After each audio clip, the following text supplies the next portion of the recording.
प्रचोदयात्।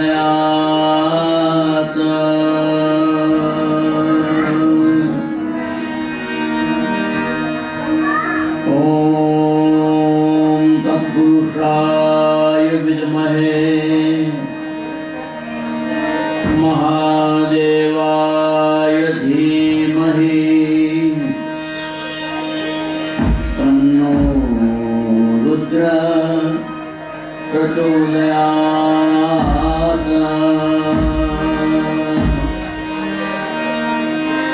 ॐ नारायणाय विद्महे वासुदेवाय धीमहि तन्नो विष्णुः प्रचोदयात्।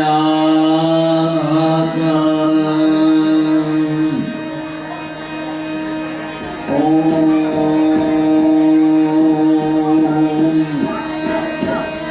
देव्यै ब्रह्माण्यै विद्महे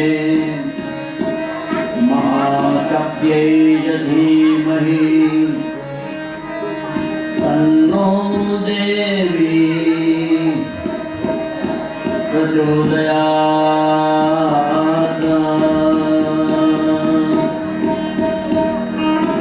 ॐ महालक्ष्मीं च विद्महे विष्णुपत्नीं च धीमहि तन्नो लक्ष्मीः प्रचोदयात्। ॐ भास्कराय विद्महे महद्युतिकराय धीमहि तन्नो आदित्यः प्रचोदयात्।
प्रत्यक्षं ब्रह्मासि त्वमेव प्रत्यक्षं ब्रह्म वदिष्यामि भूतं वदिष्यामि सत्यं वदिष्यामि तन्मामवतु तद्वक्तारं भवतु अवतु माम् अवतु वक्तारम्।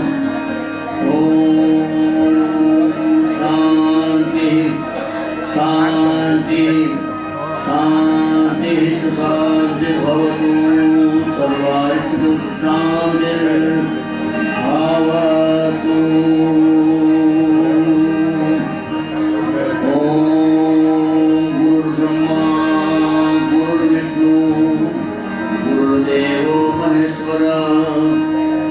साक्षात् परब्रह्म तस्मै श्री गुरवे नमः। ॐ व्यासाय विष्णुरूपाय व्यासरूपाय विष्णवे नमो वै ब्रह्मविदये वासिष्ठाय नमो नमः।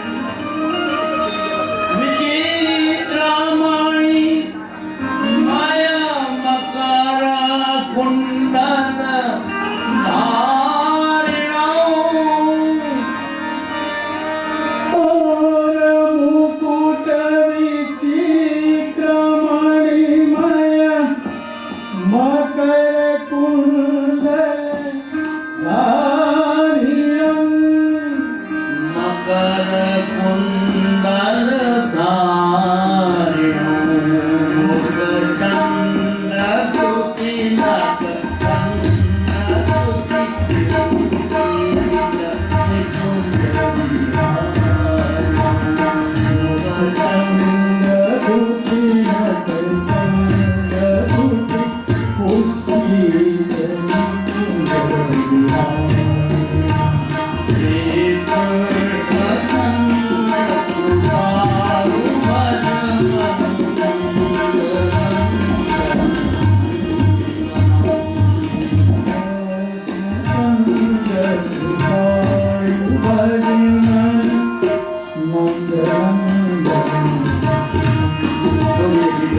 भगवान की जय। श्री रामचंद्र भगवान की जय। गणपति गजानन महाराज की जय। गुरुदेवी अम्बे मात की जय। गोदावरी मैया की जय।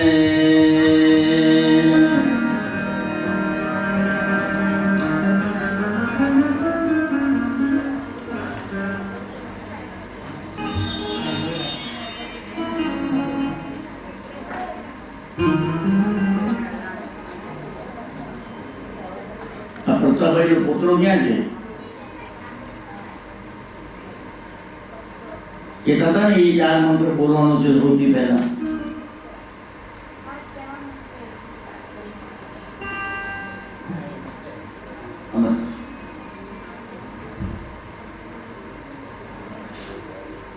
યોજક તત્ર દુર્લભ.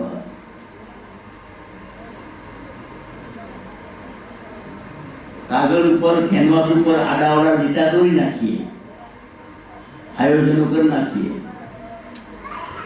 આમ કરતું તેમ કરતું બધું કરી નાખીએ, તો ફિલ્ડમાં જો કોઈ ન હોય,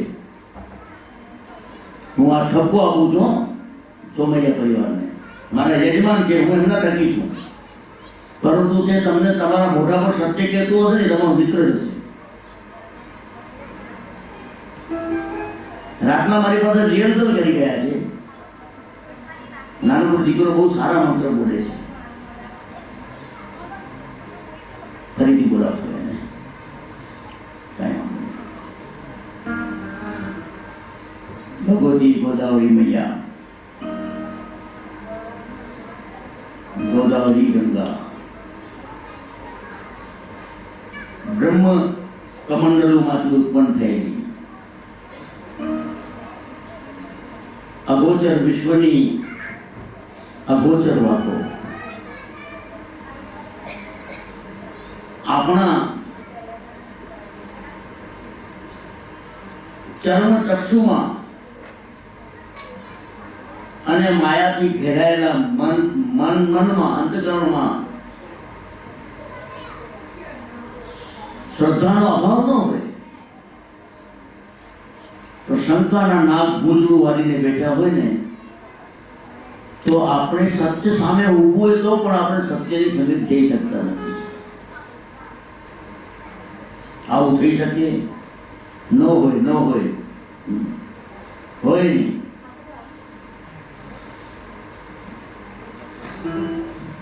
મારી માં એક નાનકડી વાત કરતી હતી પંચતંત્રની. એક મોટું ખાબોચિયું હતું, એમાં ઘણા દેડકાઓ રહેતા હતા, કુદાકૂદ કરતા. એ દેડકાઓની માં બહુ મોટી હતી, ઉંમરમાં મોટી હતી અને શરીરમાં પણ મોટી હતી. લીલો પીળો રંગ હતો, એનો આંખો મોટી મોટી હતી, અવાજ પણ મોટો હતો. એ બધા દેડકાઓની દાદી પરદાદી કઈ પણ હતી. એક વખત એક મોટો સાંઢ બળદ એ ત્યાં પાણી પીવા આવ્યો. એને ચૂસ મારીને પાણી પીધું તો ખાબોચિયાનું લેવલ ઘટી ગયું. દેડકાઓ ભાગી ગયા અને જોઈને પોતાની દાદી પાસે જઈને કીધું, દાદી એક મોટું પ્રાણી આવ્યું હતું. હા એમ?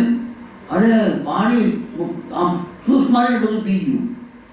ન હોય, હા બહુ મોટું હતું. કેટલું મોટું? આટલું. આમ કરીને પોતાનું શરીર ફૂલાયું. ના ના, આના લીધે ઘણું મોટું. ન હોય, આટલું. ફરી શરીર ફૂલાયું. આમ કરતા કરતા 10 વખત શરીર ફૂલાયું. એટલું શરીર ફૂલાયું, એટલું કમ્બસ્ટન થયું કે એનું શરીર ફાટી ગયું.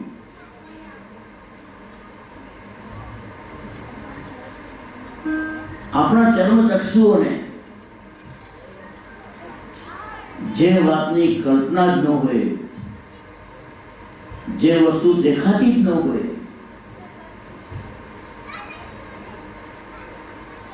તેના પર આપણી આ દુબળી બુદ્ધિ વિશ્વાસ ન કરી શકે. શ્રદ્ધા રાખવી જોઈએ. કૌસ્તુકી ઋષિ, જેમણે દુર્ગા સપ્તસતીના પહેલા અધ્યાયમાં વણિક અને રાજા સુરસને વાત કરી છે.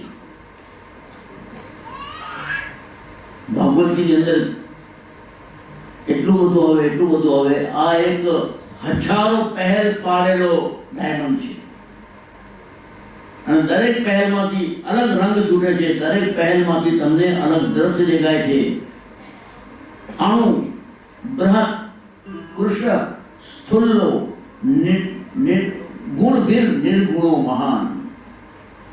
અણુમય બ્રહ્મ છે. પહેલું સ્વરૂપ અણુમય બ્રહ્મ છે.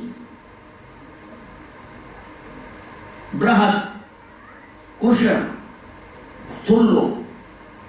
ગુણ એટલે એના બધા ગુણ.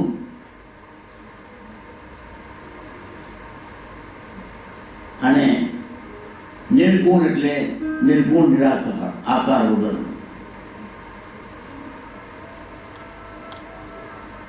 આ બધામાં કોઈ એક બ્રહ્મ હોઈ શકે. આ દ્રશ્ય આપણા ઋષિઓએ જોયું છે, અનુભવ્યું પણ છે. અને એમણે જ્યારે આંખો દેખી વાતો જ્યારે આપણને કહીને, ત્યારે આજે આપણે આ 52 શક્તિપીઠોના દર્શન કરવા જઈએ છીએ.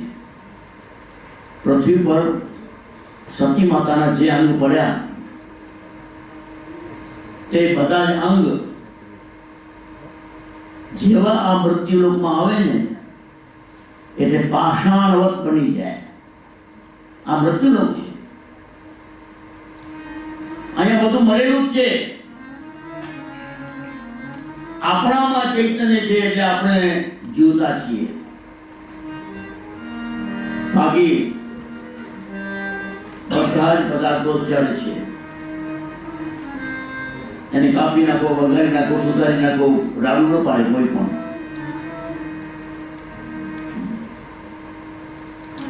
હવે એની અંદર રહેલું ચૈતન્ય આપણે જોઈ નથી શકતા. એટલે ઋષિઓએ કહેલી વાણી એના પર આપણને વિશ્વાસ નથી આવતો. કૌસ્તુકી ઋષિ દુર્ગા સપ્તસતીના પહેલા અધ્યાયમાં કહે છે કે આ પૃથ્વી ઉપર 84 લાખ યોનિઓમાં જેટલા જીવો છે એ બધાની આંખ અલગ છે. જેટલા પણ જીવો છે નેત્ર બધાને છે, પરંતુ દૃષ્ટિ અલગ છે એમની. 300-400 ફૂટ ઉપરથી ગરુડ કે સમડી નીચે સરકતો નોળિયો કે કુંદર પકડી ઝપટ મારી પકડે. આપણે 100 ફૂટનું પણ ન જોઈ શકીએ. અને ગરુડ શું જુએ છે, સમડી શું જુએ છે, એ દ્રશ્ય અંકિત કરવા માટેનો કોઈ બેરોમીટર નથી. ત્યાંને આ દેખાય છે, કાંઈ ખબર નથી પડતી. વૈજ્ઞાનિકોએ ઘણા પરીક્ષણો પછી એવો મિથ્યા પુરવાર કર્યું છે કે કૂતરાને 2 જ રંગ દેખાય છે, કાળો અને સફેદ.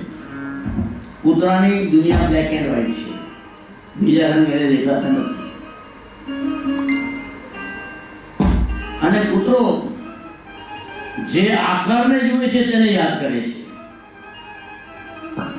તમે મોટરસાઇકલ પર જતા હો તો મોટરસાઇકલ ઉપર બેઠેલો સવાર એ બંને ભેગા થઈને એક આકાર ધારણ કરે કે નહીં? સવાર સાથેનું Honda. Do you imagine? Yes or no?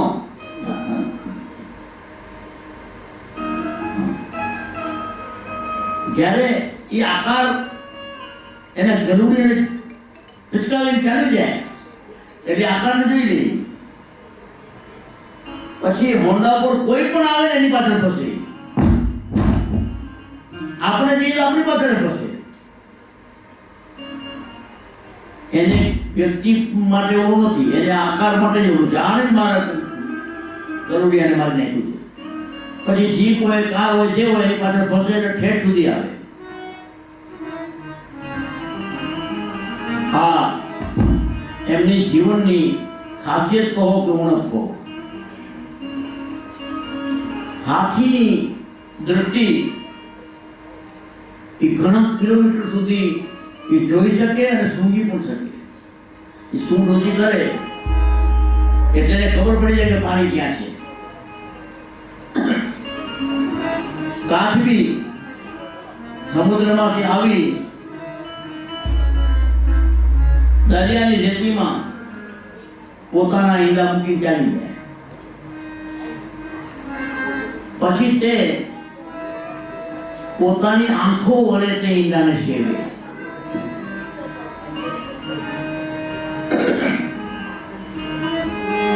ઘણી વખત અમારા ગામડામાં સાંજના સમયે, રાતના સમયે ટીટોળી ઉડતી હોય અને ટટકાર કરતી હોય ત્યારે મેં એક અનુભવી આયર હતા અમારે, એને પૂછ્યું, આ રોજ સાંજના કેમ આમ કરે છે? દિવસ નથી ખાતી નથી કે ટીટોળી જ્યારે વરસાદ સારો થવાનો હોય ને ત્યારે ઉપર ઊંચાઈ કોઈ ઈંડા મૂકે, વરસાદ ઓછો થવાનો ત્યારે ખાડામાં ઈંડા મૂકે. પણ એનો માળો નથી હોતો, જમીન ઉપર જ ઈંડા મૂકે છે. જ્યારે એને ઈંડા સેવવા હોય ત્યારે એ જમીન ઉપર આવીને બેસી ન શકે, કારણ કે જે શિકારીઓ પકડી જાય. એટલે પોતાના એને શું કહેવાય મને ખબર નથી, એને ટીટોળીનો ટટકાર કહેવાય. અને એ અવાજ કોઈ કાઢી પણ નથી શકતું. એની અંદર એવા મોજા હોય છે અવાજના, જે આ ઈંડા જે પડ્યા હોય ને એમાં ઉર્જા પૂરે છે અને ટીટોળીના ઈંડા સેવાઈ જાય. કાચબી દરિયામાં બેઠી હોય અને પોતાની ધ્યાન દૃષ્ટિ વડે પોતાના ઈંડાને સેવે. ઘણા કિલોમીટર દૂર ઈંડામાંથી જ્યારે નાનકડા ટોર્ટોઇસ કાચબા નીકળે ત્યારે ઊંધા ન જતા જ્યાં પાણી હોય ત્યાં જ જાય. જ્યાં પાણી હોય ત્યાં જ જાય, એને ખબર છે કે પાણી ક્યાં છે. આવી શક્તિ, આંખની શક્તિ ગીત સાંભળી એને બધાને આપેલી છે. કૌસ્તુકી ઋષિએ પણ 84 લાખ યોનિમાં જેટલા જીવ છે બધાની આંખ અલગ છે. ચામરચીડિયાની આંખ અલગ છે. એને શું દેખાય છે આપણને ખબર નથી, પણ તે પોતાના અવાજમાંથી એવા એક સોનાર વેવ કાઢે. સોનોગ્રાફી, સોનાર, જે સામેના પદાર્થ સાથે અથડાઈને આવે, ક્ષણ માત્રમાં અથડાઈને પાછા આવે. એટલીમાં તેની ઇમેજ પોતાના મગજમાં ઊભી કરી દે, તે તરત ફંટાઈ જાય, ભટકાય નહીં. 84 લાખ યોનિમાં આપણે પણ આવી જઈએ ને, આપણી પણ આંખમાં ઘણા બધા પ્રેમ હોય, આપણને ન ખબર હોય. હું કેવું જોઉં છું તમારાથી અલગ જોઉં છું કે નહીં, તમે કેવું જોવો છો એ ખબર હોય તો જ હું તમને કહી શકું તમારે અલગ જોઉં છું. પણ એનું એક રહસ્ય તમને કહું. ક્રિકેટમાં 120, 130, 140 કિલોમીટરની ઝડપથી બોલર સીઝન બોલ ફેંકે છે. વજનદાર બોલ, પથ્થર જેવો બોલ 140 કિલોમીટરની ઝડપથી આવે ને, આપણી મોટર પર પડે તો કાતોડી નાખે. 140 કિલોમીટરની ઝડપથી ડેકન પિન આપણે પ્લેટફોર્મ પર ઊભા હોઈએ અને ધડધડાટ પસાર થઈ જાય, આપણે એનો પવનથી પણ આપણે વટી જઈએ. આ તમે આ બોલની ઝડપની કલ્પના આવે એટલે કહું છું. તમારા કાન પાસેથી પસાર થાય ને એકદમ એક હવાનું મોજું આવી તમને ભટકાય, એનું હમિંગ એવું હોય, એની ઝડપ કેટલી હોય કે બોલરના હાથમાંથી છટકેલો બોલ 3 સેકન્ડમાં બેટ્સમેન પાસે પહોંચી જાય. આ તો માનો છો તમે, પણ સારામાં સારો ક્રિકેટર એ 3 સેકન્ડની અંદર પોતાની પોઝિશન બદલી નાખે. નીચે બેસી જાય, ઉપરથી જવા દે, ગલીમાં ફટકો મારે, સામે સ્ટ્રોક મારે, બેટને આમ રાખે, આમ રાખે, આમ રાખે. આ જ્યોમેટ્રિકલ મેચ છે, આ ગેમ છે ને, જ્યોમેટ્રિકલ ગેમ છે.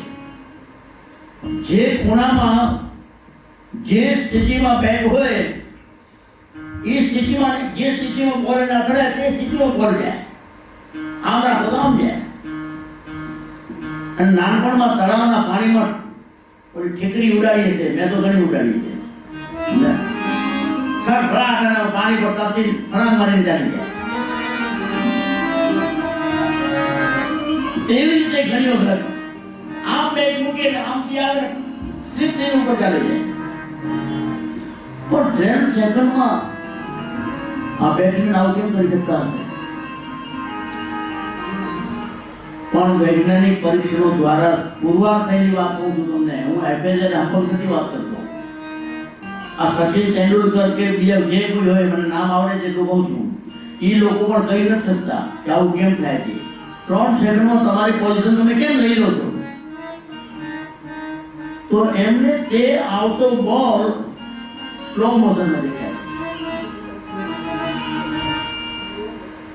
સ્લો મોશનમાં આવતો બોલ એમની આંખો જુએ છે અને પોતાની પોઝિશન બદલાવી નાખે છે અને તરત જ ફટકો મારે છે.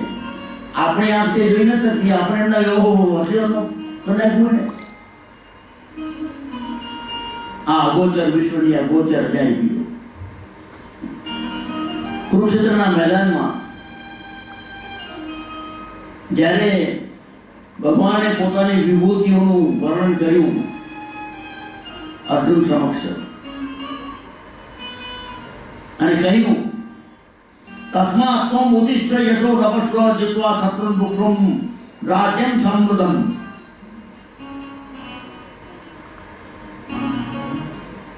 હતોપી પ્રાપ્તસી સ્વર્ગમ જીત્વા વા ભુક્ષસે મહિમ. લડાઈ કર, મરી જઈ તો સ્વર્ગમાં જઈશ અને જીતીશ તો આ રાજ્ય તારું છે. ગભરા નહીં. મયેવે તેન નિહિતામ પૂર્વમેવમ. આ બધું થઈ રહ્યું છે ને, આપણે અમુક ચિંતા કરીએ છીએ. ઘણી બધી બાબતો આપણા હાથમાં નથી હોતી છતાં આપણે એની ચિંતા કરતા હોઈએ.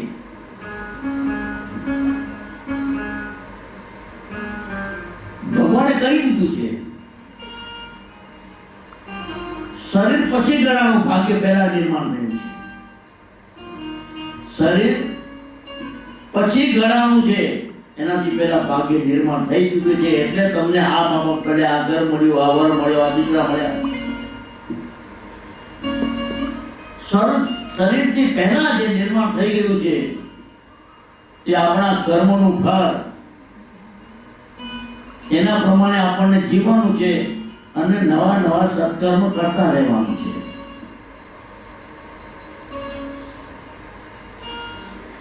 ભગવાને અર્જુને કહ્યું, પ્રભુ તમે આ બધી વાતો કરી સાચી વાત છે, પરંતુ આવા તમારા સમસ્ત વિભૂતિઓની સાથે નું સ્વરૂપ મારે જોવું છે. શું હું જોઈ શકું? હા હા, કેમ નહીં, બતાવું તને. આમ કરીને ભગવાને તરત જ તત્કાળ તૈયારી કરી, પણ પછી એમને ખ્યાલ આવ્યો, કહી તો દીધું, પણ અર્જુન પંચમહાભૂતનું બનેલું આ શરીર, એની અંદર આ ચામડાની આંખો, એનાથી આ ઐશ્વર્ય જોઈ નહીં શકે. અમુક જ્વલંત પ્રકાશો તો આપણે આંખો આંધળી થઈ જાય. ત્યારે ઘણા લોકો ઘણા પક્ષીઓ સુરતની સામે ઉડતા હોય, એટલે ભગવાને કહ્યું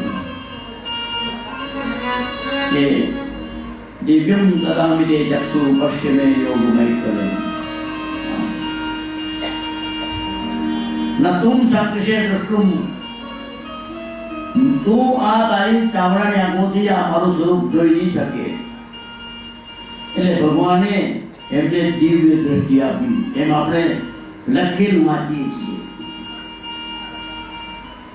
હા, ઘણી બધી બાબતો આપણે લખેલી વાંચતા હોઈએ છીએ.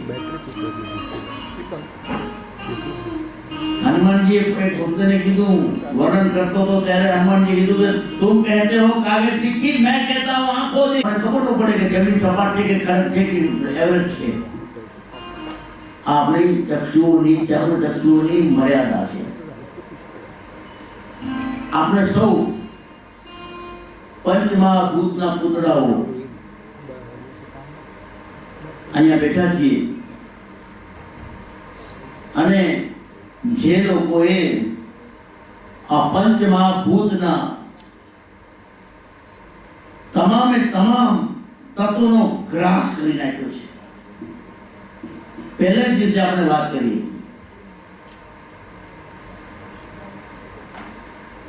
કે ષટચક્ર વેદીને જ્યારે આત્મા ઉપર જાય છે અને કુંડલીની શક્તિ જાગૃત થાય છે, ત્યારે શરીરના જળ તત્વ અને પૃથ્વી તત્વનો ગ્રાસ કરે છે. પછી યોગીના 3 તત્વો રહે છે, આકાશ, વાયુ અને તેજ, અને એ દેખાતા નથી. એટલે યોગીનું શરીર અદ્રશ્ય થઈ જાય. અહીંયા યોગીઓ ફરતા હોય, આપણી વચ્ચેથી જતા હોય, આપણે આરપાર જતા હોય, ગોડ પાર્ટિકલની જેમ, પણ આપણને ખબર ન પડે. ક્યારેક ક્યારેક મહેસૂસ થાય, ઠંડક લાગે, રૂવાણા ઊભા થાય, પણ આપણે જોઈ ન શકીએ, કારણ કે આપણી પાસે દિવ્ય ચક્ષુ નથી. આવા ઋષિઓ અત્યારે પણ હજારો નહીં, લાખો નહીં, કરોડો નહીં, અબજોની સંખ્યામાં વિદ્યમાન છે. ભૂ ભુવઃ સ્વઃ મહ જન તપ તત્ય. એમાં તપ લોકમાં આ ઋષિઓ, તે લોકમાં આ પંચમહાભૂતના શરીરથી ન જવાય, પોતાના આત્મલિંગથી ત્યાં પહોંચેલા છે.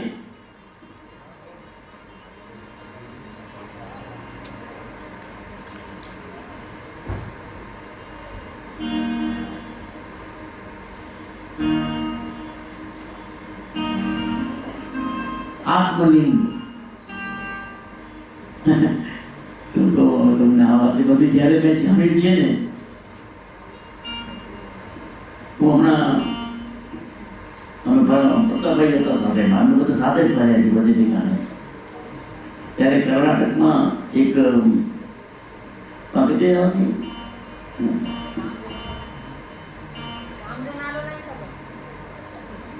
હું કહું છું હમણાં, ત્યાં ગાયના કાન ઉભો કરના, જો ગાયના કાનના આકારનું શિવલિંગ છે. ત્યાંની वार्ता में जानी क्या, जो रावण आया था शिवलिंग उठा के लेके गया, फिर एक ब्राह्मण आया, एक कुमारी गाय, क्या कोई ग्वाला आया, उसको दिया कि मैं अभी आता हूँ, तो उसने रख दिया. नारायण सरोवर में आज बात है, જ્યાં જ્યાં રાવણ દ્વારા સ્થાપિત થયેલા શિવલિંગ છે ત્યાં આખરે આ જ વાત છે.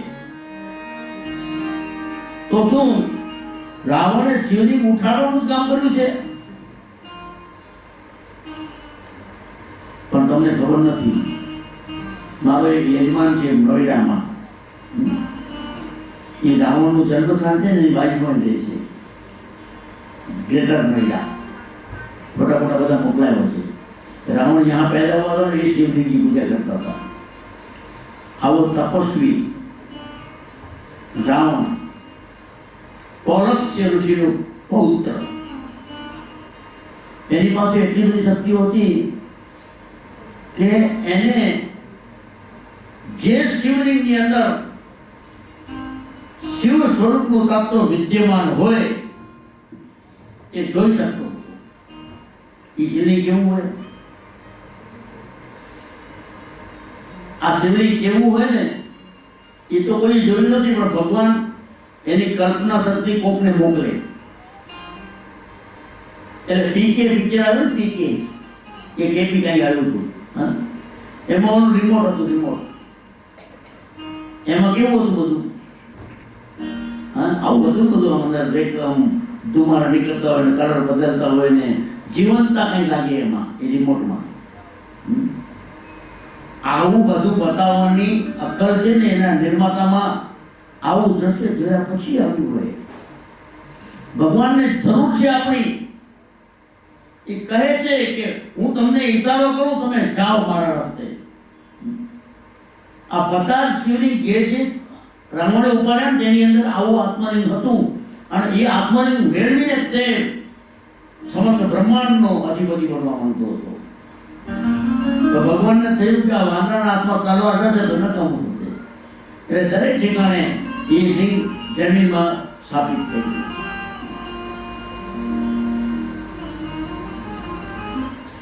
એક રોબર્ટ સિંગર નામનો એક વૈજ્ઞાનિક હતો, વૈજ્ઞાનિક નહીં પણ ઓલો એન્જિનિયર હતો. એને સિલાઈ મશીનની શોધ કરી છે. સિંગર મશીન બધાને ખબર છે. શોધ કરી ત્યારે 5 વર્ષ સુધી માથા ફૂટતો હતો. સફળ ન થયો, મૂકી દીધું દૂર. શા માટે સફળ ન થયો?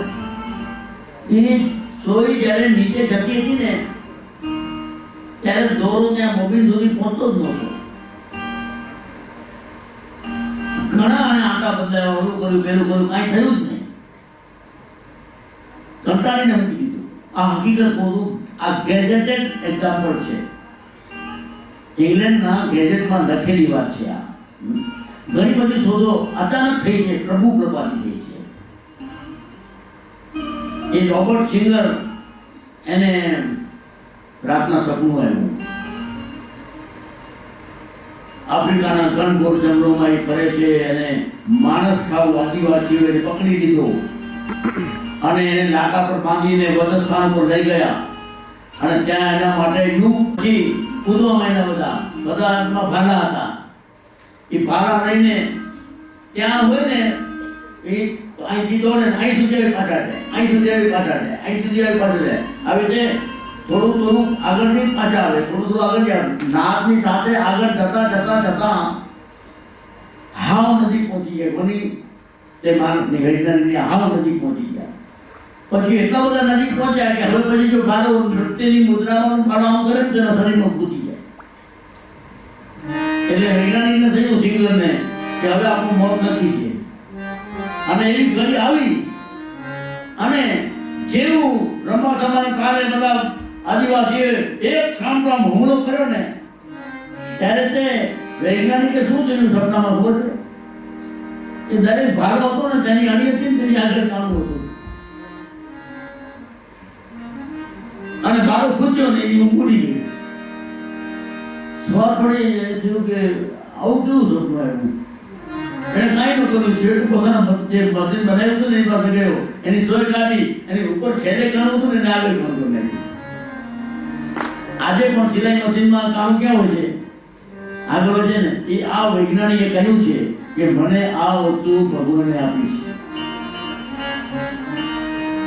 જ્યારે આપણા મનમાં ઉત્કટ ઈચ્છા નિર્માણ થાય ને ત્યારે ભગવાન વિધાતા બધી જ શક્તિઓ આપણને મદદ કરવા દોડી આવે. આ પંચમહાભૂતના આપણે સૌ પુતળા મર્યાદિત શક્તિઓ વાળા. જ્યારે ભાગવત રામાયણ કે બીજા ધર્મ ગ્રંથો સાંભળવા બેસીએ, વાંચવા બેસીએ, ત્યારે ઘણી વખત આપણને એમ થાય કે આ બધું ખોટું છે, આવું બધું હોતું હશે, આમ થાય કોઈ દિવસ. પરંતુ શ્રદ્ધાવાન લભતે જ્ઞાનમ સંશયાત્મા વિનશ્યતિ. શિવ તત્વને તમે શ્રદ્ધા રાખીને સેવો. હમણાં અમારા એક વાલજીભાઈ જોશી છે, કાદિયામાં એમને કોટી લિંગનું શિવલિંગ લઈ આવ્યા. કોટી ઘણા દર્શન કર્યા છે, ઘણી ઠેકાણેથી કોટી લિંગ. એક શિવલિંગની અંદર કોટી લિંગ. પછી મેં ઘણું જોયું, વિચાર્યું, પછી ખબર પડી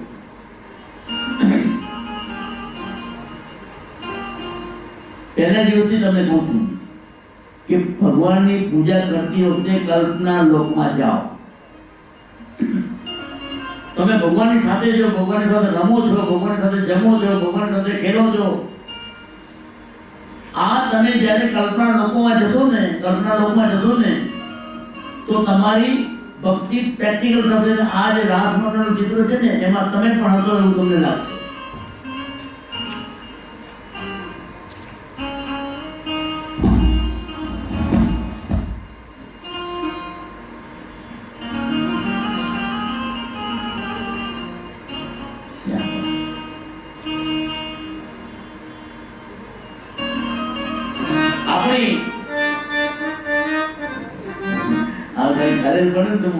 ત્યાંથી પાછળ અહીંયા આવી જાઉં એવું છે. આ કથા છે ને એ આપણને ટાઈમ ટ્રાવેલ કરાવે છે. કલ્પના લોક એટલે ટાઈમ ટ્રાવેલ. એક વખત તમે આ કથામાં રસ તરબોળ થઈ જશો. તરબોળ થવું પડશે. ચાસણીમાં ડૂબેલી ન હોય તો જ્યારે લીધો કહેવાય. ભક્તિના રસમાં તરબોળ ન થયો હોય તો એ ભક્ત ન કહેવાય. જ્યારે તમે તરબોળ થઈ જશો ને ત્યારે તમારી અંદર તે પ્રેમની લહેરી ઉત્પન્ન થશે અને તમને આ બધું જ જે કથાનક છે ભાગવતની અંદર, ગીતાની અંદર એ સાચું છે એવું લાગવા માંગશે.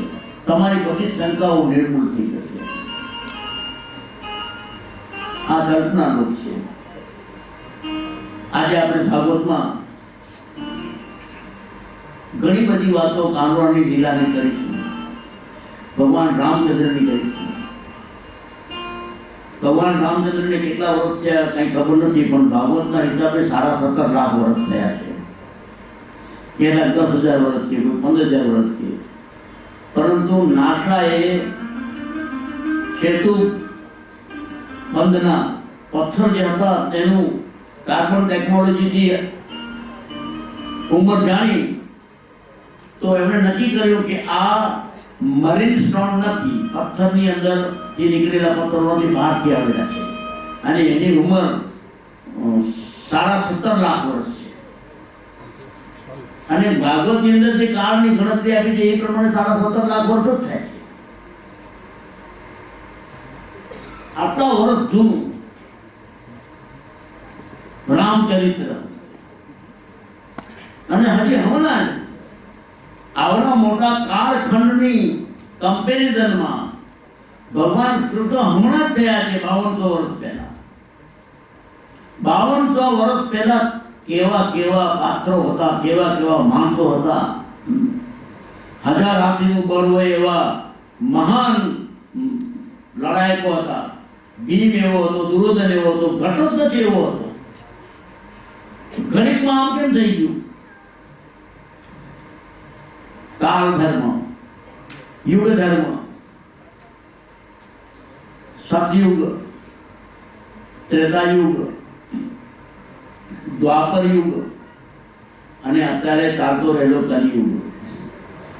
જેવો કળિયુગ આવ્યો ને તે જ વખતથી બધું બદલાઈ ગયું. ઘડીકના ક્ષણમાં બધું બદલાઈ ગયું. થોડું આગળ પાછળ થવું પડે. અત્યારે તો સતયુગ પૂરો થઈ ગયો, ત્રેતાયુગ પૂરો થઈ ગયો, દ્વાપર યુગના હવે 100-150 વર્ષ બાકી છે. પછી કળિયુગ ચાલુ થવાનું છે. ભાગવતમાં લખેલી વાત કહું છું. આ પડી મારી તને કોઈને પુરાવો જોતો હતો. મુસ્કુંદ ઋષિ બહાર આવ્યા. એમને જોયું કે ઝાડ બધા નાના નાના થઈ ગયા છે, બધી ડુંગરો પણ નાના નાના થઈ ગયા છે. આમ કેમ? ભગવાને કીધું આ યુગનો પ્રતાપ છે. હજી જ્યારે કળિયુગ પૂરો થવાનો છે ને ત્યારે માણસો 3-3 ફૂટના જશે. અત્યારે જેની આયુષ્ય 100 વર્ષની છે તેમની આયુષ્ય 30 વર્ષની હશે.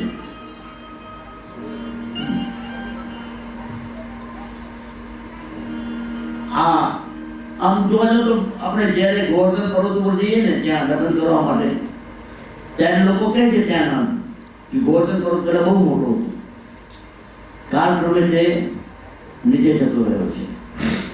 જગન્નાથપુરી તો બધા ગયા હતો. જગન્નાથપુરીના ક્ષેત્રને શું કહેવાય છે?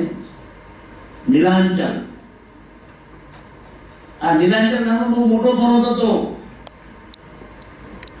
ભગવાનના મંદિરની જગા કરવા માટે તે નીલાંચલ પર્વત જમીનની અંદર બેસી ગયો છે અને એના પર જગન્નાથપુરીનું મંદિર બન્યું.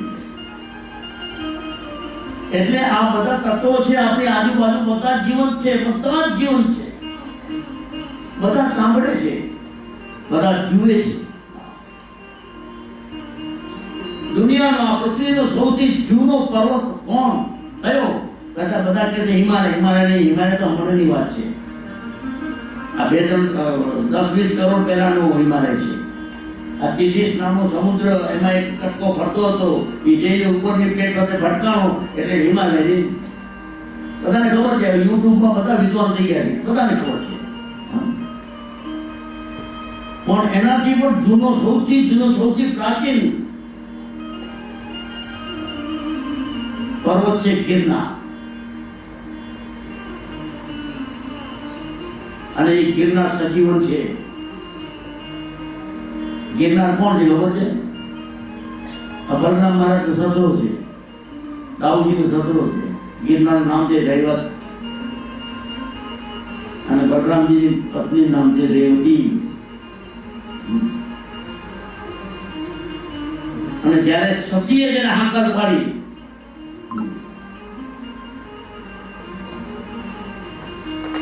સતી કોણ? હમણાંની વાત કહું છું, 800 વર્ષ પહેલાની. રાણક દેવી. કેવું તો ગઢ ગિરનાર વાદળથી વાતો કરે, મરતા રાખે ઘર, ખાગો ના થઈ કાથી ગાગરા. આ રાખીગા જેવો તારો રક્ષક રાજા મરી ગયો, તારે શરમ ના આવી? આમને ઉભો છે. આ મેણું માર્યો તે ભેગા ગિરનારના પથ્થર પડવા લાગ્યા. અને પથ્થર પડતા આવ્યા ત્યારે રાણજી કીધું માં પણ મારા આધાર ચોસલા કોણ ચડાવશે? ગયા ચડાવનાર.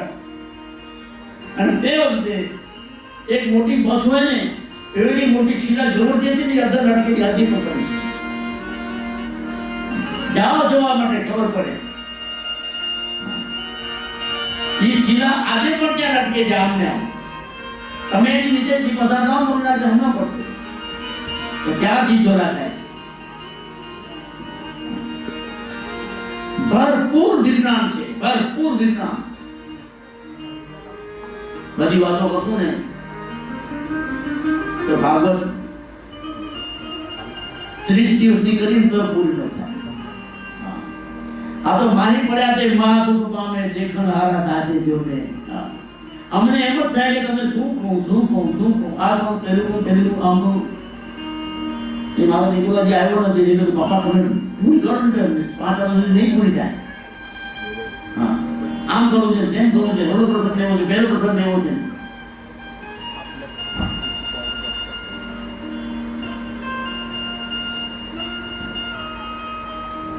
આવું ભાગવતની અંદરના એક પાત્રો ફરીથી બોલું છું. પ્રહલાદ, નારદ, પરાશર, પુંડરીક, વ્યાસ, અંબરીશ, શુક, શૌનક, વિશ્વદાર, ધ્યાન, રૂક્માંગ, ગદાર્જુન, વશિષ્ઠ, વિભીષણ, અનિલ, પુણ્યાન, વિમાન, પરમ ભાગવતાન સ્મરામી. આ બધા જ પાત્રો, આ બધા જ દેવતાઈ અંશો, આ બધા જ ઋષિઓ આજે પણ વિદ્યમાન છે. ફરીથી જ્યાંથી વાતનો તો તૂટ્યો તો ત્યાં જાઉં છું કે તપ લોકની અંદર અબજો ઋષિઓનો આત્મ સ્વરૂપ, આત્મલિંગ ત્યાં બિરાજમાન છે. અને આજે પણ ત્યાં અખંડ હવન ચાલુ જ છે, ચાલુ જ છે, ચાલુ જ છે. પુરાવો જોઈએ છે? બોલો. તો એક મોટો શબ્દ તમારા કાન ઉપર મૂકજો. કાંઈ ગાગર હોય ને, ખાલી ગાગર તમારે કાન ઉપર મૂકજો. 1 મિનિટ પછી તમને અંદર આ બ્રહ્માંડમાંથી ત્યાંથી આવેલો ધ્વનિ, સ્વાહાકારનો ધ્વનિ, વેદ મંત્રોના ધ્વનિ તમને એમાં સંભળાશે. હજારો, લાખો, કરોડો વર્ષથી આ હવન ચાલુ છે, આ મંત્રનો જાપ ચાલુ છે, ઉચ્ચાર ચાલુ છે. એ શબ્દ બ્રહ્મ વ્યાપક થતા થતા થતા આખા બ્રહ્માંડમાં વ્યાપક થઈ ગયો છે. એટલે જ આકાશ તત્વનો ગુણ છે શબ્દ. મૂકી દેજો. મને તો કચ્છમાં મુરુડમાં ઉદાસી બાપુ કીધું ત્યારે મેં કાન પર મૂક્યો હતું. ઘણા વર્ષો થઈ ગયા. ઉદાસીન બાપુ, બાબાજી ઝૂંપડી વાળા, એને મારા બાપુજી કોઠારથી તેડી આવ્યા હતા. અને હું એમને ઘોડામાં રમતો હતો. એમણે મને કીધું એક સાંજ લગાવી દો, અવાજ હતા. મેં કીધું અવાજ હતા કે હવન કા અવાજ. પછી વધારે વાતો નથી, કારણ કે નાનો હતો. આસપાસ આકાશમાં, અંતરમાં આભાસ, આકાશ દાસની પાસમાં મુજે વિશ્વપતિનો વાસ. આવા કથાનકો સાંભળીએ ને, આવી ભાગવત સાંભળીએ ત્યારે આ ભાગવત જ્યારે ભાવગત થાય, ભાગવત ભાવગત એટલે આપણી અંદર ભાવનાથી આપણા આ ઓરાની અંદર આપણા સ્પિરિચ્યુઅલ જે છે તેની અંદર સમાવિષ્ટ થઈ જાય તો પછી આપણે ચાસણીમાં ડૂબેલી જરૂરી કહેવાય છે. નહીં તો કથા સાંભળી ફૂટ્યા કાન, અથવા કોઈ ન આવ્યું બ્રહ્મ જ્ઞાન, આવું બધું છે. તિલક કરતા 53 વયા જપમાળાના નાકા ગયા. આવી લાંબી ભક્તિ એક શું કહેવાય,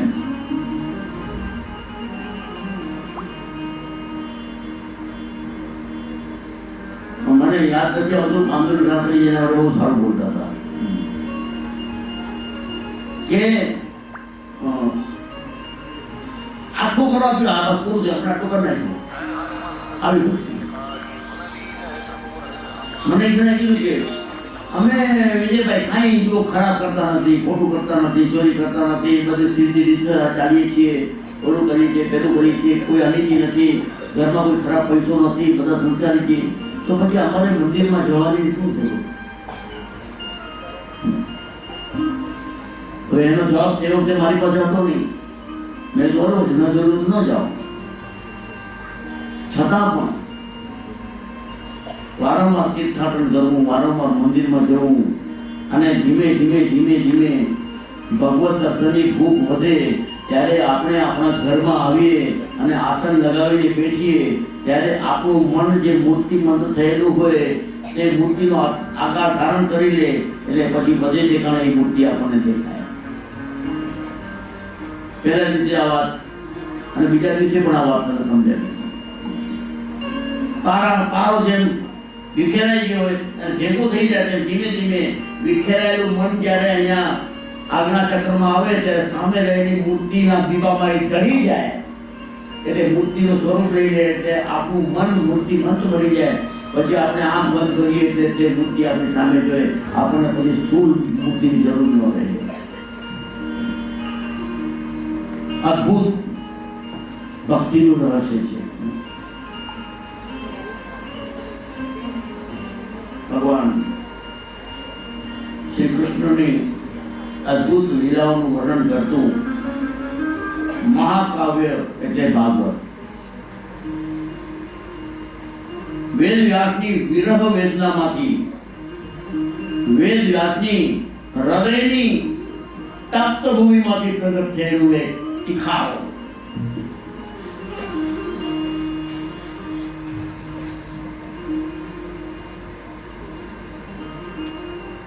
આટલું બધું કહ્યા પછી પણ જ્યારે લોકો સમજતા નહોતા ત્યારે નારદજીના કહેવાથી તેમણે ભાગવતની રચના કરવા માટે લેખણી ઉપાડી. એ આપણે 2 દિવસથી જોતા આવ્યા છીએ. પરીક્ષિત રાજા 7 દિવસમાં મોક્ષ મળે કેમ એના માટે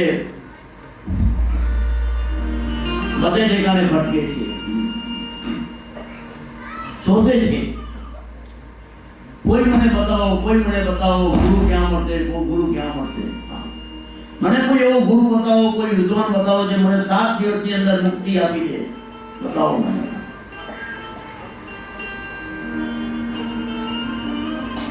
कोई मिले ऐसो संत फकीर पहुंचा दे भव दरिया के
પૌત્ર ભગવાન શ્રી કૃષ્ણની બહેન સુભદ્રા, તેનો પૌત્ર કોણ? પરીક્ષિત.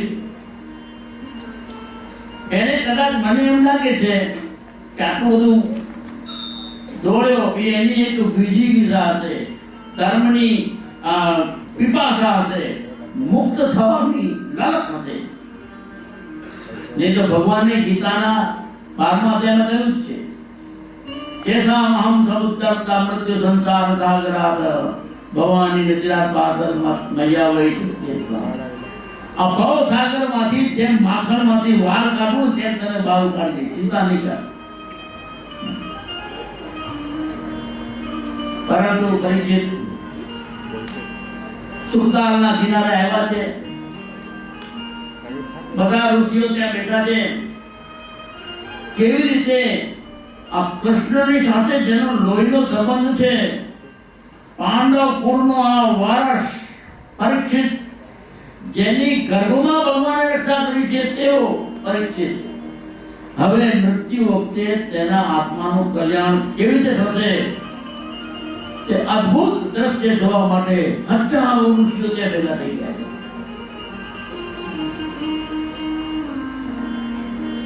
અને તેમને એક જ પ્રશ્ન પૂછે છે, હું પાપી છું, હું અધમ છું, મેં ઋષિનું અપમાન કર્યું છે, ઋષિના ગળામાં મરેલો સાપ નાખીને એક ક્ષત્રિયને ન શોભે એવું કર્મ કર્યું છે. અમારા કુળમાં આવું કોઈ દિવસ નથી કર્યું. અને હવે બ્રાહ્મણના શ્રાપનો હું ભોગ બનેલો છું. મને કોઈ બતાવો કે 7 દિવસમાં મુક્તિ કેમ મળે. બધા ઋષિઓ વિચાર કરે છે. તે વખતે અચાનક શું થયું? નારદજી આવ્યા. આ કથા બેકગ્રાઉન્ડમાં આમને તેમ ઉલટતી દેવાની છે. કાનૂન હોય નહીં, આપણે ગરબા ગાઈએ છીએ કે નહીં? હજી કાનૂન જન્મ નહોતો તો આપણે ગરબા ગાયા કે નહીં? કારણ કે આ શું છે ખબર છે? આ મહામાનવ શબ્દોનો મહાસમુદ્ર, એક મોટો મહાસાગર, એમાં એક મોટી માછલી રહેતી હતી. એની કોઈ 5મી 6મી પેઢીની દીકરીએ પૂછ્યું, દાદી દાદી આ બધા કે છે મહાસાગર કેવો હોય? તો મહાસાગર તો મેં જોયો નથી કોઈ દિવસ. આ બધો એટલાન્ટિક જોયો, પેસિફિક જોયો, હિન્દ મહાસાગર જોયો. આ બધા મહાસાગર કોને કહેવાય? બધા કે છે આ છે આ છે. મેં તો જોયો નથી, કારણ કે પાણીમાં જ રહેતી હોય. મહાસાગરના દર્શન એને ક્યારે થાય? જ્યારે કોઈ એને પાણીમાંથી બહાર કાઢે, ઉપરથી કાઢ્યો ત્યારે એને મહાસાગરના દર્શન થાય. બાકી મહાસાગર તો બધે ઠેકાણે આપણે નામ અલગ રાખ્યા છે. વચમાં કોઈ દિવાલ છે? 7 મહાસાગરની કોઈ બાઉન્ડ્રી બાંધેલી છે કે હવે ચાલો અહીંયા પેસિફિક પૂરું થયું, નહીં એટલાન્ટિક ચાલુ થયું, અહીંથી ભૂમધ્ય ચાલુ થયું, અહીં હિન્દ મહાસાગર, દિવાલ કોઈ છે જ નહીં. આ તો લોંગિટ્યુડ ને લેટિટ્યુડ અક્ષાંશ રેખાંશની રીતે આપણે એના નિશાન કર્યા છે કે આ અહીંયા આમ છે.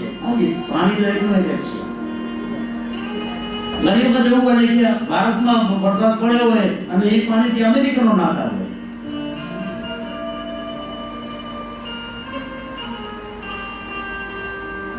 આ મહાઅર્ણવ, એમાં આપણે આનંદ કરીએ. અને જુદા જુદા બેટ છે, જુદા જુદા ઘાટ છે. કયા ઘાટ ઉપર કોણ મળી જશે ખબર નહીં પડે આપણને. હજી રાધા રાણી તો આવી જ નથી. છતાં એ મહાસાગરનો બધા એક અણુમાં રાધા રાણી બેઠેલી છે. વૃષભાન ગુલારી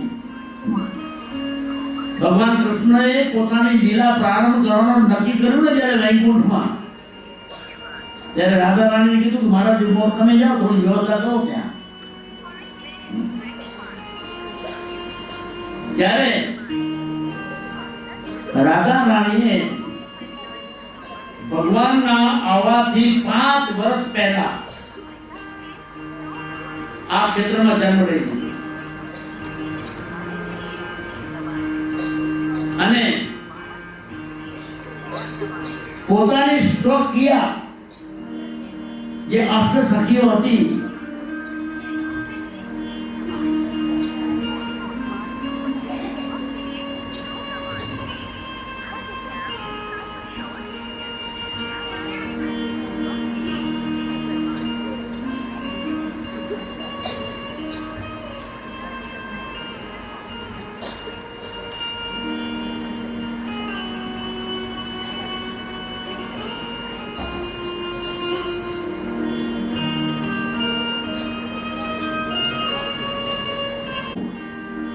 એમણે પણ કીધું કે આ ઘોર લોકમાં વૈકુંઠ લોકમાં તમે મારી સાથે રહો છો, હવે હું જાઉં છું કાનુડાને પહેલા એની વ્યવસ્થા કરવા માટે। ત્યારે વૃંદાવન, ગોકુલ, મથુરા એ પરિસરમાં હું ત્યાં જન્મીશ, તમારે પણ ત્યાં જ અવતાર લેવાનો છે। એટલે ત્યાં ललिताजी, विशाखाजी, चित्रा, इंदुलेखा, चंपकलता, रंगदेवी, तुंग विद्या, सुदेवी, यमुना महारानी, चंद्रावली जी, मल्लिका जी, આ બધી સખીઓએ ત્યાં અલગ અલગ ગામડાઓમાં ગોપ કન્યા તરીકે જન્મ લીધો છે। અને મારા સદભાગ્યની વાત તો હું તમને વિશ્વાસ નહીં આવે એટલી બધી છે।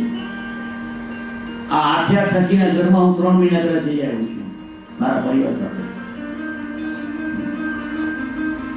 આ બધી સખીઓ લલિતા આદિ સખી નિત્ય સેવ હી કરી કવર ચર્મ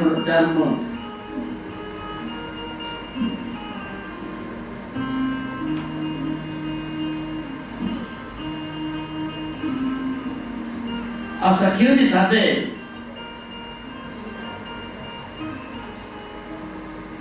રાધા રાણી અવતરિત થાય છે। ક્યાં?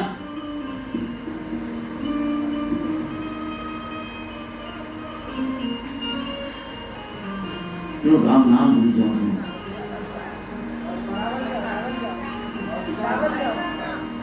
બરસાના। ખબર છે બરસાના ક્ષેત્રનું રહો તો ક્ષેત્ર આખું બરસાન। આ તો ત્યાંથી કોઈ બોલે ને એટલે બરસાના લોકો મળે ને। આવો હવે સાંભળવા માટે અમે પણ ઉત્સુક હોઈએ। તેમ રાધા રાણી 5 વર્ષ પહેલા આવી ગઈ અને કનૈયા કીધું તું જરા વાડી છૂટીને તો હાથ સફાઈ કર ના, હું આવું છું। પછી આવવામાં એટલી બધી વાર લગાડી કે વર્ષોના વર્ષો નીકળી ગયા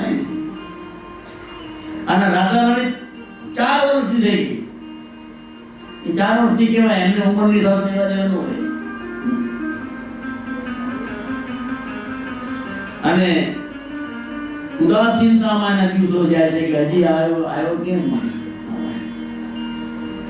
કહુમાશ કાતી તીય મદમાતી दीप लगाती रंग राती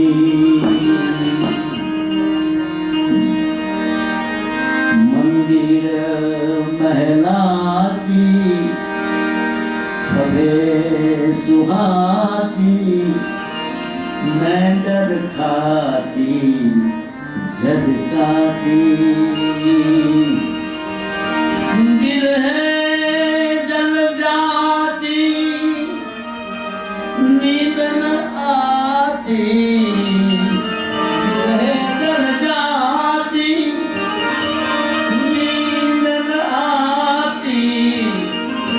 लखीन पाती मुरारी कहे राधे प्यारी मैं बलिहारी गोकुल आओ गिरधारी। आ साधु छंद आ છે રાધા રાણીએ વિરહમાં ગાયું છે। આ કહે રાધે પ્યારી મેં બલિહારી ગોકુળ આવો ગીતારી આવ્યો નથી ને એટલે લાડુ પાડી। આવી રાધા રાણી સમગ્ર વાતાવરણમાં બ્રહ્માંડમાં છવાયેલી છે. અહીંયા સુખદાર તીર્થમાં બધા ઋષિઓ છે, નારદ મુનિ પણ ત્યાં આવ્યા. પરીક્ષિતજી પૂછે છે, મને કોઈ 7 દિવસમાં મુક્તિનો રસ્તો બતાવો. ઘણી બધી વાતો છે, મને આ સમયની પાબંદી છે ને બહુ અકળાવે છે, પણ શું કરું, એ પ્રમાણે કરવું જ પડે ને. વારંવાર હું પૂરું ચાલુ સારું ન લાગે.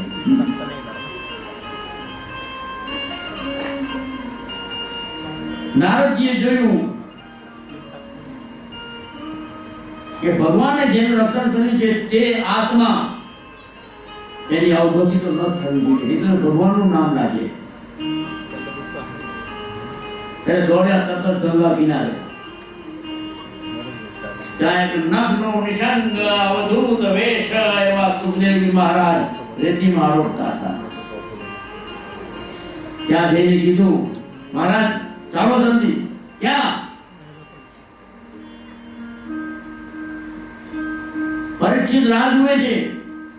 એને કોઈ એવો કોઈ તત્વવેતા જોઈએ છે જે 7 દિવસમાં મુક્તિ આપે. મારે કઈ જરૂર નથી, એવા તો ઘણા ફરે છે, રોજ કેટલાય આવે છે મારી પાસે. ત્યારે નારદજી કીધું,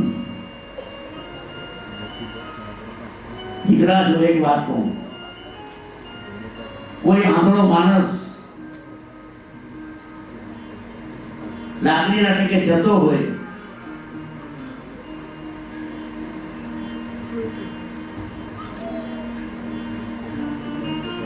અને રસ્તામાં કોઈ કૂવો આવે જેની પાળ ન હોય, કૂવો ખુલ્લો, આપણે ત્યાં બેઠા હોઈએ અને માણસ લાકડી ટેકે આવે ને પછી કૂવામાં પડવાનો હોય તો આપણે દોડીને ન બચાવીએ તો? ના, બચાવવું જોઈએ. તો તમારું કર્તવ્ય આ છે, જાઓ. આ પરીક્ષિત અત્યારે અંધકૂપમાં પડેલો છે, એને બહાર કાઢો. તમે નહીં કાઢો તો કોણ કાઢશે? નારદજીએ સુખદેવને મોકલ્યા. સુખદેવ તો ગોલોકમાંથી રાધા રાણીનો પોપટના પિંજરામાંથી રાધે રાધે બોલતો હતો. રાધાએ કીધું કે રાધે રાધે મા વદ કૃષ્ણ કૃષ્ણ વદ કૃષ્ણ કૃષ્ણ વદ કૃષ્ણ કૃષ્ણ વદ. આ કૃષ્ણ નામનો પ્રચાર કરવા માટે સુખદેવજી અહીં આવ્યા છે. ભાગવતમાં સુખદેવજીનું વર્ણન છે. સુખદેવજીએ પરીક્ષિતને મોક્ષ આપ્યા પછી ચાલ્યા ગયા, પછી બીજા કોઈ ગ્રંથમાં નથી કરા. ક્યાં ચાલે છે ખબર નથી. અહીંયા આવ્યા છે. પરીક્ષિતને આશ્વાસન આપ્યું છે કે જા, 7 દિવસમાં મુક્તિ હું તને આપીશ. કેવી રીતે આપીશ? જો આપણને રોજ રામ રામ રામ રામ બોલવાની આદત હોય ને, દરરોજ રોજ પૂજા શા માટે કરવી, રોજ જપ શા માટે કરવું, રોજ માળા શા માટે ફેરવવી, આપણને ભગવાનનું નામ લેવાનું વાસનાથી નામ લો, ગુસ્સાથી નામ લો, વિકારથી નામ લો, તો પણ જેમ અજામિલ નારાયણ કરતા મોક્ષમાં ચાલી ગયો. એને નારાયણ એટલે વિષ્ણુ નામ નહોતું લીધું, એને પોતાના દીકરાને બોલાવ્યો હતો.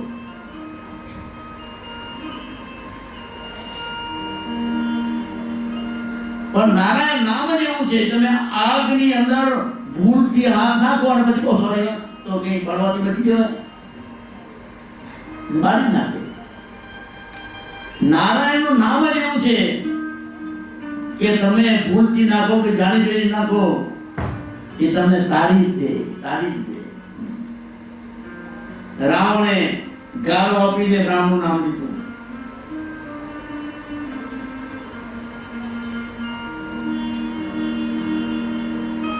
શિશુપાલે ગાળો આપીને નામ લીધું. હિરણ્યકશ્યપે ગાળો આપીને નામ લીધું. છતાં ભગવાને એમને બચાવ્યા. અહીંયા ભગવાન સુખદેવજી મહારાજ ભાગવતની કથામાં 7 દિવસમાં મુક્તિ આપવાનું બીડું ઝડપીને બેઠા છે. ત્યારે જે આપણે હમણાં હિરણ્યકશ્યપુનો વામનજી તૈયાર છે ને, ક્યાં ગયા?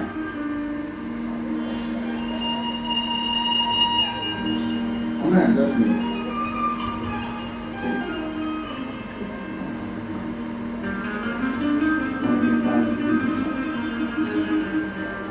હોનો કે છે ગયા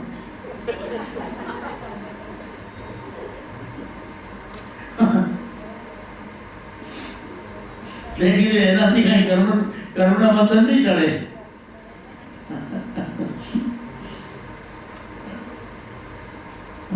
આચાર્ય શ્રી મને કહી જાય કે ભાઈ જો 5 વાગે રામ જન્મવા જોઈએ, એની ફરજ છે. 7 વાગે કૃષ્ણ આવી જવા જોઈએ, એની ફરજ છે. અને અત્યારે પુત્રાત ઈચ્છેદ પરાજય, દીકરો મને હરાવે તો મને બહુ મજા આવે. તો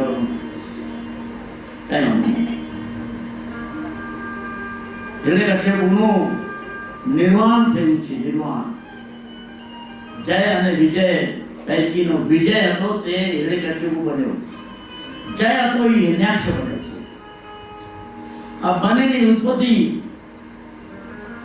કશ્યપ ઋષિની પત્ની દીતિ, એને મધ્યાહન સમયે શૃંગારની આશા રાખીને કશ્યપ ઋષિને મજબૂર કર્યા.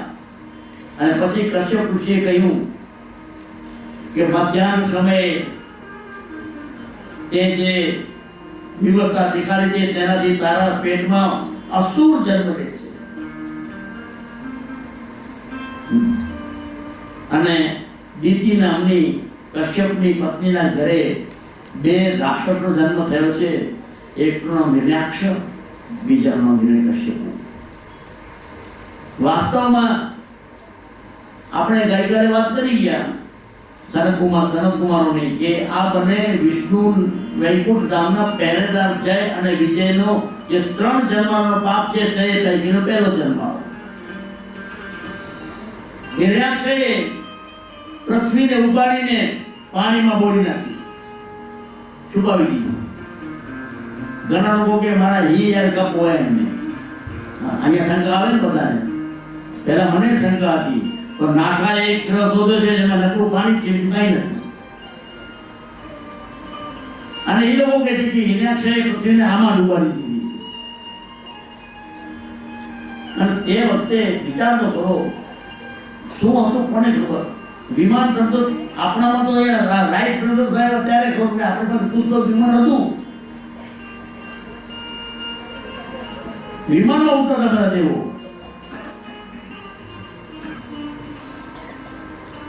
અને આપણા ભારદ્વાજ ઋષિનું વિમાન શાસ્ત્ર અત્યારે લંડનમાં પડ્યું છે. બધો ખજાનો તક્ષશિલા નાલંદાનો બળીને ભસ્મ થઈ ગયો છે. બાકી હતો એ આ બધા લઈ ગયા. પરંતુ આ બધા લઈ ગયા પછી પાછા કેમ મળે? બધું સમસ્ત પ્રલય થશે ને, બધું નાશ થઈ જશે. પછી પણ આ બધું મળશે. કેવી રીતે મળશે? યોગીઓ જ્યારે યોગ કરશે ત્યારે આ બધું જ જ્ઞાન એની સામે આવશે અને આ બધા ગ્રંથો ફરીથી લખાશે.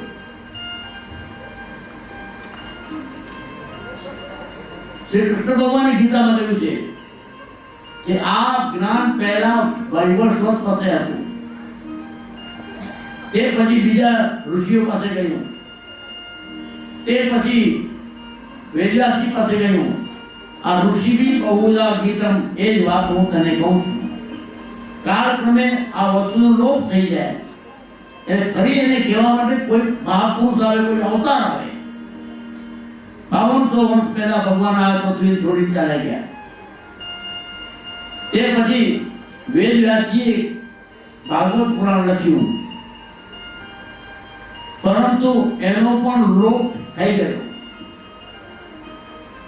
ભગવાનને ચિંતા થઈ ગયા, હવે ભાગવત તો આટલી બધી મહેનત થઈ જાય, કોઈ વાંચતું નથી, હવે શું કરવું?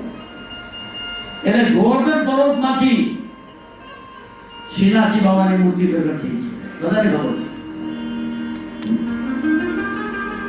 અને તેને ભેટવા માટે, એની પાસે જ્ઞાન લેવા માટે વલ્લભાચાર્યજી કર્ણાટકના બ્રાહ્મણ અહીં આવ્યા છે અને 84 જગ્યાએ ગાદીઓ સ્થાપન કર્યું છે.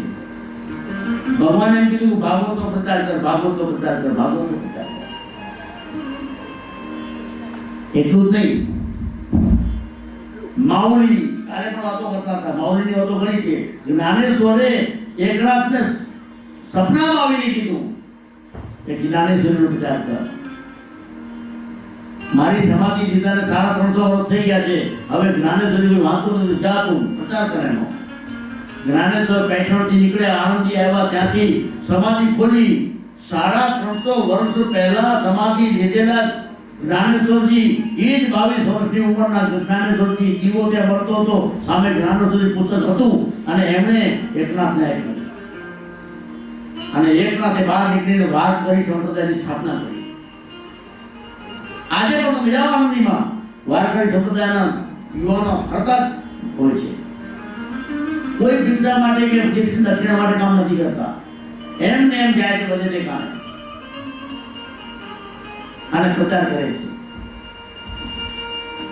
તો જ્ઞાનેશ્વરને પણ આપણા જેવા ભક્તોની જરૂર છે.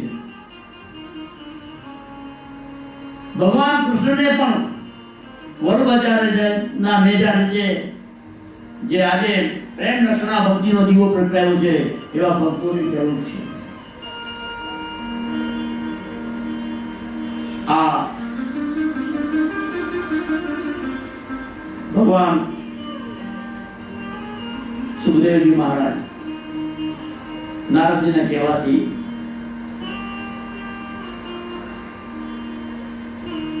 સુખતાલ પ્રદેશમાં આવ્યા છે. સુખતાલ ત્યારે નહીં કહેવાતું, એ પાછળ સુખતાલ કહેવાનું છે. અને આસન ગ્રહણ કર્યું છે. વ્યાસપીઠ ક્યાંની બનાવેલા? એની બનાવી છે બરાબર. રાજાજી કોઠી એની કોઠી અહીં હું ખપે, આજે અહીં હું ખપે, હું ખપે, એ ખપે, એ ખપે. મેં કીધું છે કે તમને આવું બનાવું. હું તો કોઠી પર બેસીને બાબતમાં છું. કેવા કપડા જોઈએ? એને કલર ત્યાં કપડા, ગોળ કલર ત્યાં કપડા, આ ગેસ તો રાખતો હોય, પડી ગયું ત્યાં તો ઉડી ગયો ત્યાં. શું જરૂર છે? ન વિચિત્ર વેશમ કુર્યાત, અમારા પાંડવ શાસ્ત્રી કીધું.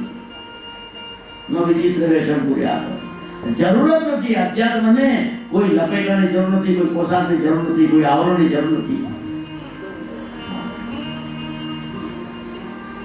કારણ ન જાલ જાતસ્ય લલાટ સંગ, વ્યભિચારથી ઉત્પન્ન થયેલો માથામાં સિંગડું લઈને નથી જન્મતો.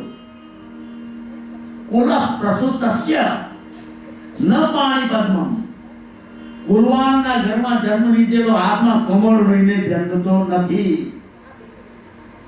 તો કોણ કેવો છે ખબર કેમ પડે?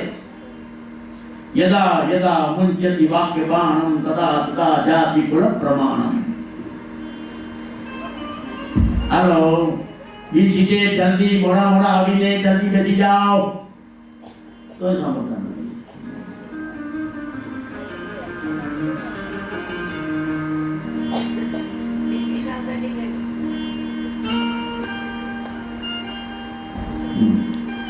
હું ક્યાં તો ક્યાંથી ચાલુ કરું?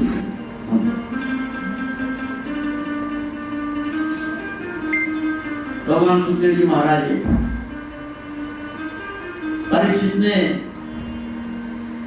ઘણા બધા ચરિત્રો કહ્યા. એમાં સંભવામી યુગ યુગે ચરિતાર્થ કરતું કૃષ્ણના પ્રાદુર્ભાવ પહેલાની કથા, એટલે વામનજીની કથા કહી છે. પ્રહલાદનો પુત્ર વિરોચન તો તૈયાર વામન પુત્ર અજન્મ મૂકે. હા,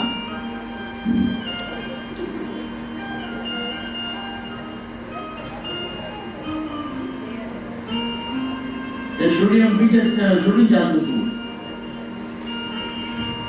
खलनायक का काम है, वो चाय पी रहा है.